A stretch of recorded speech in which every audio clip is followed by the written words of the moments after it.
Hello, 8th grade. This is literature for Wednesday, May 13th, and we're looking at Chapter 5 of the Bronze Bow today. If you have not read Chapter 5 or haven't taken the quiz yet, then please do those things. Pause the video and do those things and then come back. So set this up.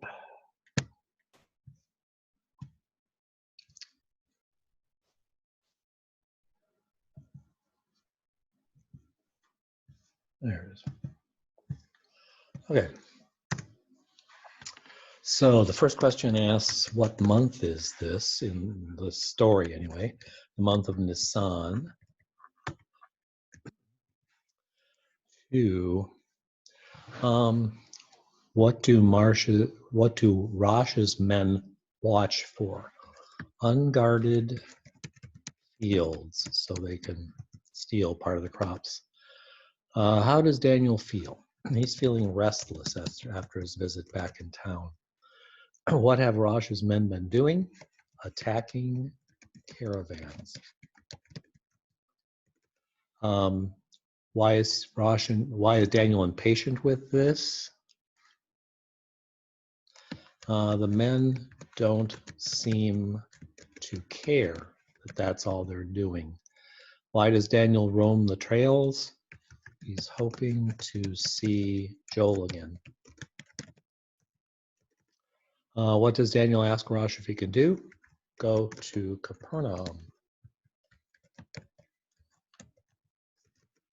where Joel lives. 8 says, why does Rosh think Joel won't join them? He's rich, and being rich doesn't need much. Not really in the same social strata as Rosh and his men. Why does he let Daniel go anyway?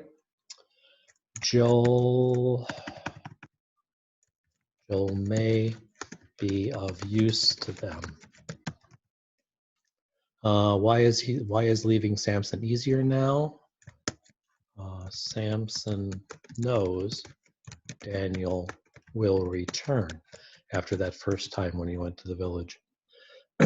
How does Daniel travel? He joins a caravan. Most people traveled in groups, safer. Where is Capernaum? It is on the sea, in a much bigger town than Ketzah, where Daniel's grandma and sister live. What are phylacteries? Pardon me. What are phylacteries? They were worn by Pharisees on their foreheads, and they contained portions of God's word. Why are Pharisees careful? What are Pharisees careful? Why are Pharisees careful not to touch certain things? Because they're considered unclean, according to the Old Testament law. What does Daniel wonder about the black slave that he sees? Does he speak Samson's language?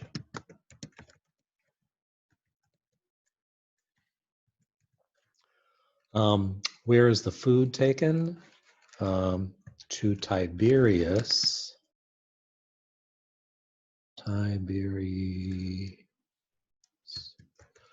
Or Herod. Where is all the food being taken? I guess that says there. The food in the caravan. What does the food remind Daniel of? Rosh didn't give him any money. Let him go to Capernaum, but he doesn't have any money to buy food with. What does the woman offer Daniel to eat? A fish. What question does she ask? If he's, waiting for the teacher. Let's see. 20. How does the teacher seem?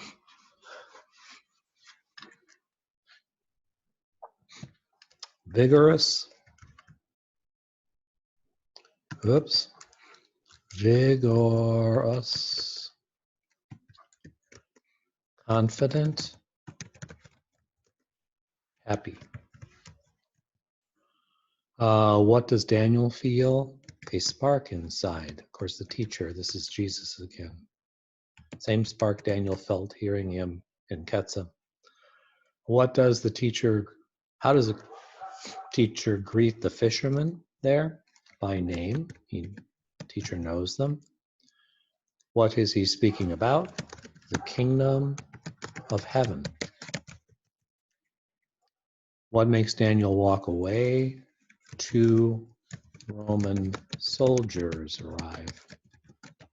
He just wants to keep away from them. How does Jesus respond to their presence? He takes no notice of them, the soldiers. What surprises Daniel? People take the soldiers for granted. Being a bigger city, they probably see Roman soldiers much more often. What law is Daniel counting on? Well, we should probably put hospitality, meaning Joel will offer food and shelter. Just a custom among God's people. What causes Daniel to doubt? When he gets closer to Joel's house, the wealth of the houses makes him feel like he doesn't even remotely belong there. What saves Daniel from greeting the slave as Hezron? He notices a pierced ear, which represented, shows that man's a slave. What does Daniel doubt when he sees the courtyard? He doubts Joel will remember him. With what emotion does Thais greet Daniel? Dismay. She seems disappointed that he's come. How does Joel greet him? Warmly. Going back to Thais's emotion of dismay, I think she's worried that Joel may join Daniel up on the mountain and try and overthrow the Romans with Rosh's men. What does Joel ask for father's sake?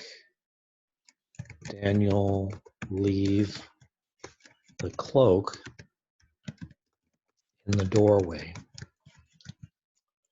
What does Joel say when he sees Daniel's clothes? Put the cloak back on. The cloak was shabby. The clothes Daniel wears underneath are worse. How does Joel excuse Thais? He says she's putting on city airs. Now that they live in the city, she's acting maybe a little ritzy. What about the house surprises Daniel next? Joel has his own room. Remember back when Daniel was visiting his grandma and his sister, it was all one big room.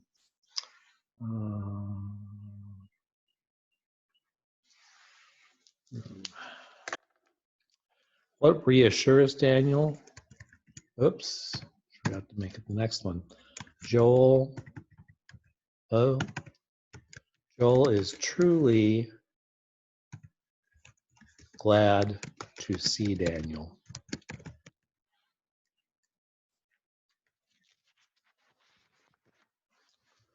Bring this out.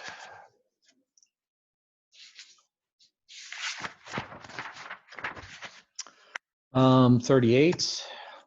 What worries Daniel about Samson? His strength, because Joel asks about the slave that they, freed that day. Who nearly attacked Daniel during an argument?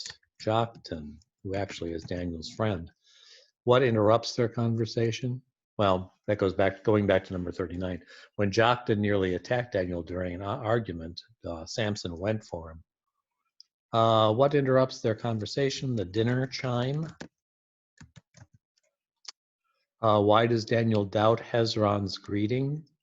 He can tell that Hezron's not happy about the clothes Daniel's wearing. How is Thesa's mother described? As an older version of her. So she looks a lot like her mom and vice versa. How do they eat? Reclining on couches. Just been covering that in religion when we were talking about the Last Supper, the disciples and Jesus. They would eat at low tables and recline, as at the tables.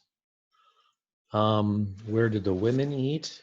Behind a curtain. Men and women spend a lot of time separated because of the culture. What embarrasses Daniel? He starts to wolf down the food. Probably used to eating fast up on the mountain. What does Hezron say of Jamin? He's a good man, but rash. Jamin would be Daniel's dad. That he was a good man, but rash.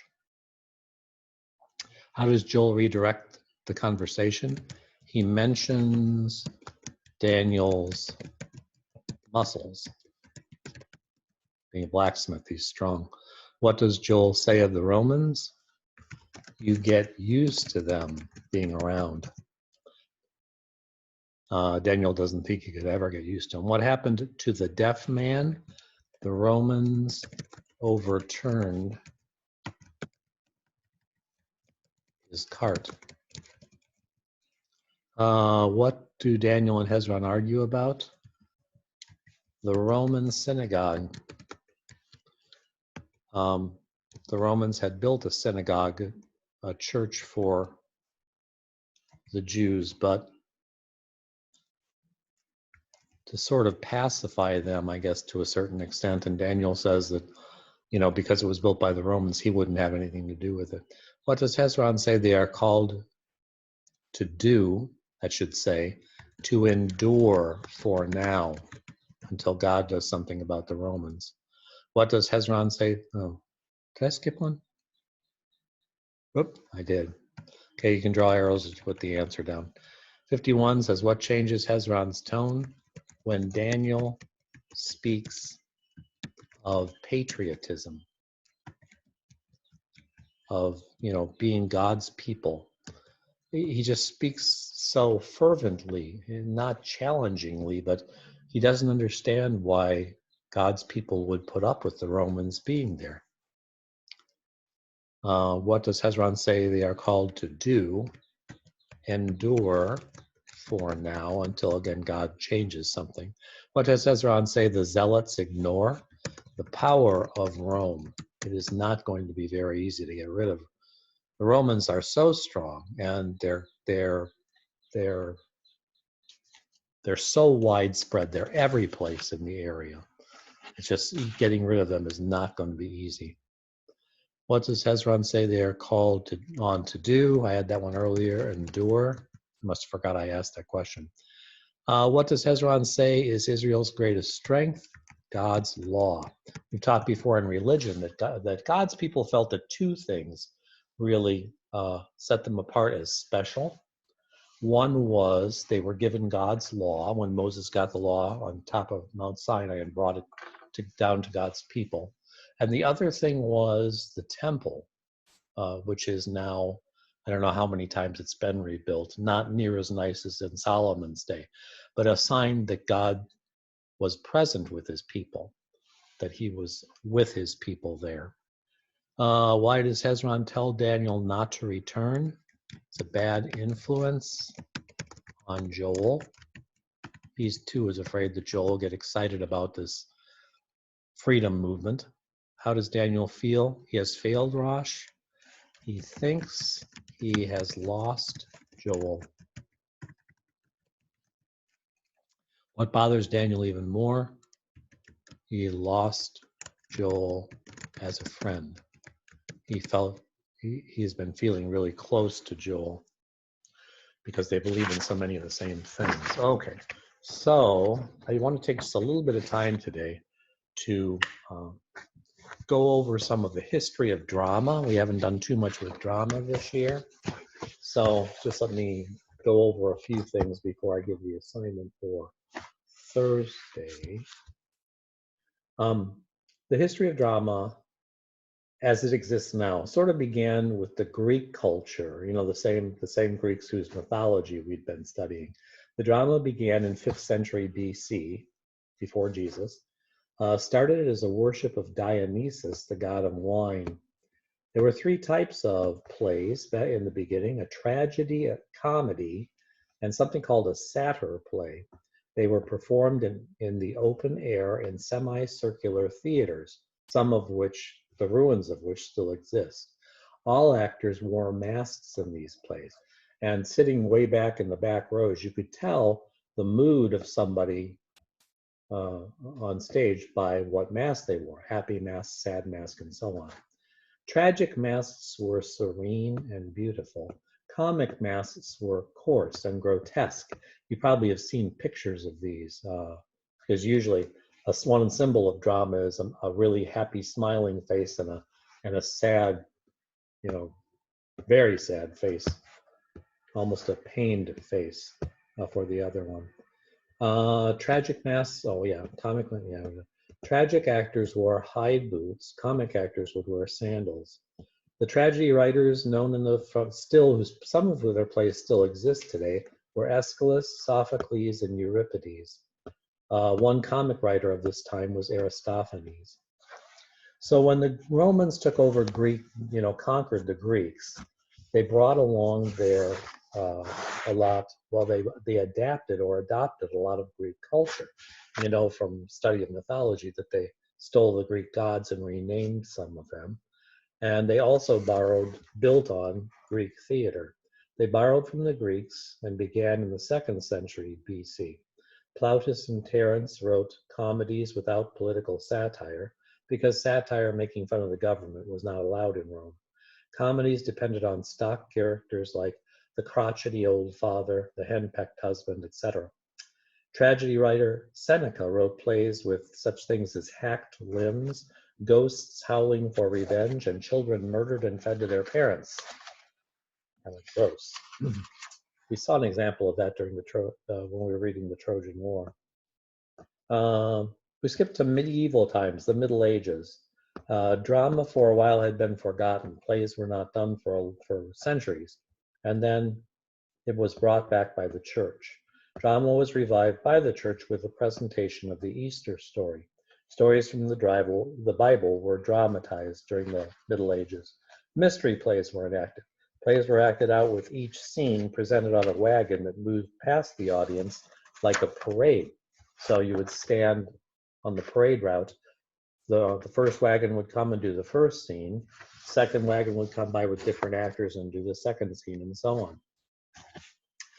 They had things in the Middle Ages called morality plays that contained characters that stood for, like every man, the regular average person. Honesty would be a character, truth, vice, temptation, and so on. That skips to more modern, not now, but Elizabethan drama. This period lasted from 1558 to 1603, and it's still considered the golden age of drama. Shakespeare wrote during this time. Plays were performed in inn yards. So the inn would be built sort of like in a half or a semicircle, and the people would stand in the courtyard and watch the play performed on the porch of the inn. Till finally a real theater was built. Burbage built a building called the Theater, not a real creative name, but soon after, the Globe and Swan theaters were built. Shakespeare's theater was the Globe. They didn't have a lot of scenery back in those days. A single tree on stage might stand for a forest. So the playwright had to describe the scene through what the characters said in their dialogue. They would say, oh, this is a beautiful meadow or something with lovely flowers. Costumes were elaborate and expensive, but not historically correct, so they didn't necessarily match the period the play was taking place in. 2 famous acting companies from this time period of the Elizabethan era were the Admiral's Men and Lord Chamberlain's Men. Shakespeare's group were called the Admiral's Men. Companies were supported by the wealthy nobility, so plays were paid for mostly by the wealthy people who supported these companies. University wits like Christopher Marlowe wrote plays. Shakespeare wrote and acted in plays in this period. The Queen, Elizabeth, loved plays, but the city council blamed them for theft and spreading plagues. Talk about timely. People had to social distance. When they watched plays, they would be standing like in crowds right on top of each other, and unfortunately germs were spread, though they didn't know what germs were that much back then. Puritan said the plays were the chapel of Satan, and the theaters were eventually closed because of the plague during this period. So the next time theaters were reopened was called the Restoration period under King Charles II. Comedies were more raucous than ever. French plays were written entirely in verse. French playwrights strictly separated tragedy and comedy. A play could not contain both things. French plays had to take place in one day and at one location. Corneille, Raoun, and Molière wrote plays in France. Skipping to the 18th century, we're getting more modern now, 1800s, the Industrial Revolution brought wealth to the uneducated middle class. And because now they had money and could go to plays, it began to control what was presented in the theater because they made up larger and larger parts of the audience. So now instead of plays being all about wealthy, noble people like kings and princes and dukes and duchesses, now plays were about average people. In the 19th century, that would be the 1800s. The 18th century would have been the 1700s, sorry. 19th century, major developments were made in staging. Gas lighting made it possible to darken the theater and floodlight the stage, which hadn't been done before. Costumes became historically accurate to the people they were depicting. Scenery became realistic and elaborate. Heinrich Ibsen wrote plays that made people question their beliefs and traditions. George Bernard Shaw wrote witty comedies that made him an established institution. In the 20th century, popular theater continued in the tradition of the 19th century. Experimental theater rebelled against tradition. There were things called the theater of revolt and theater of the absurd, where things seemed sort of like Twilight Zone episodes. Everything seemed unreal. Albee and Genet are two famous writers of this period. Ionesco and Beckett are two absurd writers of this period. Okay, so that's a history of drama. We'll talk in the future about one of the plays we would have covered if we were at school, which is Romeo and Juliet, which you'll probably read next year. Okay, so what we're looking to do tomorrow, if you've been looking ahead, tomorrow's notes on chapter 6 are short. And for that reason, I'm going to ask you to read both chapter 6 and chapter 7 for Thursday. And we will cover the notes on both chapter 6 and chapter 7.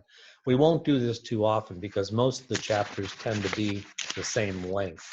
So after those two, we probably won't, I don't know if we'll ever again have you read 2 chapters, but please read chapter 6 and chapter 7 for Thursday and take the quizzes on those, and then we'll cover the notes, study notes on Thursday. So thanks for watching today. Have a good day.